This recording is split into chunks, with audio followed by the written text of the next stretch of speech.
സർക്കാർ നയങ്ങളും സേവനങ്ങളും മെച്ചപ്പെടുത്തുന്നതിനായി പെരുമാറ്റശാസ്ത്രം ഉപയോഗിക്കുന്നതിനുള്ള നൂതന സംരംഭമായ GDRFA ദുബായ് നെഡ്തോൺ ആരംഭിച്ചു. Dubai general directorate of residency and foreigners affairs Mohammed bin Rashid school of ഗവൺമെന്റുമായി സഹകരിച്ചാണ് പരിപാടിക്ക് തുടക്കമിട്ടത്. MBRSG അടുത്തിടെ അവതരിപ്പിച്ച ദുബായ് ബിഹേവിയറൽ ഇൻസൈറ്റ്സ് ലാബിന്റെ ആദ്യ പരിപാടികളിലൊന്നാണ് ഇത്.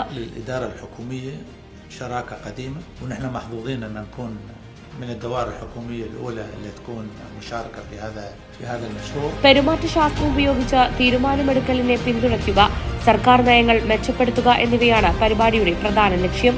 ഇതുമായി ബന്ധപ്പെട്ട് ഉദ്ഘാടന ചടങ്ങിൽ GDRFA director general lieutenant general Mohammed Ahmed Al Marri, MBRSG board chairman Abdulla Ali bin Zayed Al Falasi, executive president doctor Ali bin Saba Al Marri, GDRFA Dubai deputy director general major general Obaid Muhair bin Suroor അടക്കമുള്ളവർ പങ്കെടുത്തു.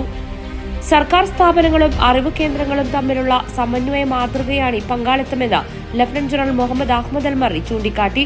മനുഷ്യപെരുമാറ്റം മനസ്സിലാക്കി behavioural science, design thinking എന്നിവ ഉപയോഗിച്ച് വെല്ലുവിളികളെ നൂതന ആശയങ്ങളാക്കി മാറ്റുന്നു. ജനകേന്ദ്രീകൃത സ്ഥാപന മാതൃകയിലേക്കുള്ള പുരോഗതിയാണ് ഇത്. അറിവും നൂതനത്വവും ഉപയോഗിച്ച് സർക്കാർ പ്രവർത്തനം മുന്നോട്ട് കൊണ്ടുപോകാനുള്ള ദർശനമാണ് ഇതെന്ന് Abdullah Ali bin Zayed Al Falasi പറഞ്ഞു. 100 ദിവസം നീളുന്ന പരിപാടി പ്രത്യേക പരിശീലനവും യഥാർത്ഥ വെല്ലുവിളികളിലൂടെയുള്ള പ്രയോഗവും സംയോജിപ്പിക്കുന്നു.